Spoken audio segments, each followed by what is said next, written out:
एक लक्षात घ्या, ह्या सगळ्या लढाईमध्ये मी तुमच्यासोबत पहिल्यापासून होतो, आताही आहे आणि पुढेही राहणार आहे.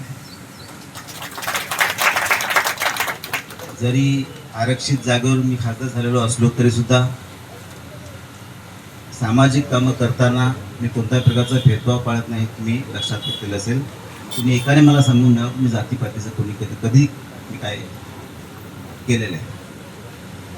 त्याच्यामुळे जी इतर भरती झाली ती त्या नियमानुसार काय झाली असेल, परंतु पहिली भरती, दुसरी भरती, कंत्राटी भरती, ह्या सगळ्या प्रोसेसनंतर आत्ता जे आपण ज्या स्टेजला आहोत, या अगोदरही आपण युवराजजी, ऋषिकेश, तुम्ही सुद्धा आले होते आणि तुमचे सगळे प्रतिनिधी आले होते. ह्याच्यामध्ये तुम्ही जे म्हटलंय, आपण जरा पॉईंटवर चर्चा करू. 2022च्या टेटनुसार झाली बरोबर, जी भरती 2024ला झाली बरोबर, परंतु त्यावेळेस 100% आरक्षण होतं एस टी वगैरे. हो बरोबर सर. आणि त्यावेळेस ऑप्शन दिला होता त्यांना, एस टी कॅन्डिडेटना, की पवित्र पोर्टल मार्फत ही भरती करायची, ती ऑफलाईन करायची का ऑनलाईन करायची. कारण त्यावेळेस 100% आरक्षण होतं. त्यावेळेस ऑनलाईन पद्धतीला वेळ लागणार होता बरोबर, आणि म्हणून ऑफलाईन पद्धतीचा स्वीकार एस टी कॅन्डिडेटच्या सगळ्या उमेदवारांनी केला आणि त्यानंतर त्यांची ती प्रोसेस सुरू झाली बरोबर. यादी लागणं, ऑर्डर, आणि जे जॉईन होणार त्यावेळेस ते आल्यामुळे ते थांबलं. हां, ऑर्डर त्या शाळेच्या नावानुसारच झाली होती, गावाच्या नावानुसार, परंतु ते पवित्र पोर्टल ऑफलाईन पद्धतीने झालं होतं, हे मान्य करा बरोबर ना. हो सर. तुम्ही त्याच टेटमध्ये पास झालेले आहेत, त्याच लिस्टमध्ये आहेत तुम्ही, परंतु जो शासन निर्णय, तो कोर्टाचा जो निर्णय की पवित्र पोर्टल मार्फतच ही झाली पाहिजे, त्यामुळे ती जी पवित्र पोर्टल मार्फत जी प्रोसेस एस टी कॅन्डिडेटची झाली, ती 100% आरक्षण असल्यामुळे, आपलं आरक्षण नसल्यामुळे आपली झाली बरोबर. आणि त्यामुळे तुम्ही जे म्हणताय की प्रोसेस फॉलो न करता भरली, तसं नाही. ती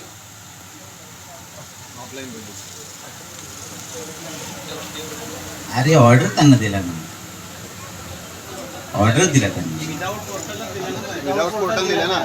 ती 100% होती ना, 100% आरक्षण होतं, त्याच्यामुळे ती प्रोसेस त्यांची झाली, आपली नाही झाली. त्या या जाहिरातीमध्ये 3 टप्प्यात भरती होती. पहिला टप्पा होता 100% एसटी, बरोबर. दुसरा टप्पा होता सेवानिवृत्त शिक्षक, सेवानिवृत्त झाला दुसरा, आणि तिसरा टप्पा ऑल ओव्हर जनरल दिला होता, म्हणजे पवित्र बोर्ड सारखा ओपन होता सगळं. पहिल्या टप्प्यामध्ये 100% एसटी दिला होता, त्याच्यामुळे आपण त्याच्यावर स्टे घेतला, आणि ती जी यादी होती पवित्र बोर्डात त्याचं रजिस्ट्रेशन झालं होतं आणि ती ऑफलाईनच सुरू झाली होती ऑलरेडी, त्याच्यामुळे आपण त्याच्यावर स्टे घेतला. आपल्याला डायरेक्ट ह्या कॅन्डिडेटला तिसऱ्या टप्प्यात दिलं होतं, ते पण महाराष्ट्र मेरिटला दिलं, आणि दुसरा टप्पा सेवानिवृत्त शिक्षक, म्हणजे तिथं पण संधी नव्हती ह्या लोकांना, पण तो तसा होता म्हणून आपण त्याच्यावर स्टे घेतला. तर तेव्हा सुद्धा ह्या 100%च्या हिशोबाने जागा दिल्या नव्हत्या ना, इतर प्रवर्गाला जागा. आमचा तोच मुद्दा आहे की तुम्ही त्या भरतीत पण आम्हाला जागा दिल्या नाही ना. तुम्ही सुरुवात तिथे 100%ने केली ना, ती नव्हती करायला पाहिजे होती, तिथे जागा दिल्या. दुसऱ्या टप्प्यात पण तुम्ही कोणाला घेतात तर सेवानिवृत्त शिक्षकांना घेतात. हे जर 22 वाले 17 वाले टेट वगैरे पास आहेत तर त्यांना तुम्ही घेत नाही, आणि तिसऱ्या टप्प्यामध्ये ते पण महाराष्ट्र मेरिटला टाकताय, म्हणून आम्ही घेतला आणि तो विषय थांबला. तुमचा एकदम मुद्दा बरोबर आहे, पण आमचा मुद्दा काय गोष्ट थांबली बरोबर, पण त्याच्यामध्ये शासनाने आम्हाला घ्यायला पाहिजे होतं ना, ह्या कॅन्डिडेट अदर प्रवर्गाला घ्यायला पाहिजे होतं. 100% आरक्षण होते, हा 100% होता, मान्य आहे ना. म्हणून तो कायदा असल्यामुळे ते घेऊ नाही शकले बरोबर बरोबर. त्या व्यतिरिक्त ज्या नॉन पेशल जागा असतात निघाल्या असत्या, म्हणजे यांनी ऑर्डर घेतल्या असत्या, जॉईन झाले असते, नॉन पेशल ज्यावेळेस जागा निघाल्या असत्या त्यावेळेस 100% यांचंच लागलं असतं साहेब. बरोबर आहे, यांचं पवित्र पोर्टल मार्फत ती प्रोसेस करून त्यांनी ऑर्डर मिळालं असतं. सुप्रीम कोर्टच्या ऑर्डर नंतर ज्या अपॉइंटमेंट आपण दिल्या त्या कोणाला दिल्या, त्यांनाच दिल्या ना. आता सुप्रीम कोर्टच्या ऑर्डर नंतर जे ऑर्डर दिले ना आपण, आता त्या 33% भरले, तर ते तेव्हा जे पात्र झालेले होते बरोबर ना? 100% जे भरले होते ते 100% भरत नव्हते, ते 33% भरले एकूण जागेचे. मग ते आता त्यांना सुप्रीम कोर्टची ऑर्डर देताना कसे दिले त्यांना डायरेक्ट देऊन टाकल्या.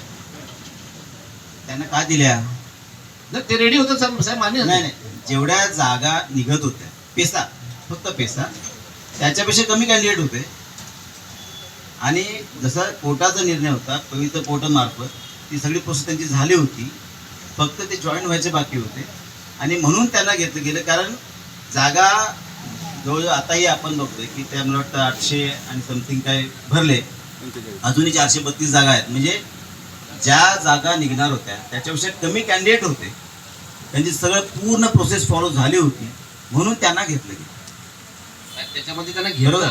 ऐका साहेब, सगळ्यांना घेतलं. आमचं तर म्हणणं त्या 33 भरले सगळ्यांनाच घ्या, कारण ते पण यांच्या जोडीचेच आहेत. त्यांना त्यांच्यावर अन्याय करून आपल्याला करायचं नाही. पण आता जे घेताना ते जर 33% भरत होते, 100% नाही भरलेले, ते 33% भरत होते ना. एक न्यायालय काय म्हणते, आपल्या शासन काय म्हणते की ज्या जागा भरायच्या, ज्या स्टे घेतलेल्या आहेत, शिक्षक तिथं भरती करणं आवश्यक आहे, तर तुम्ही यांना स्टे उठवा.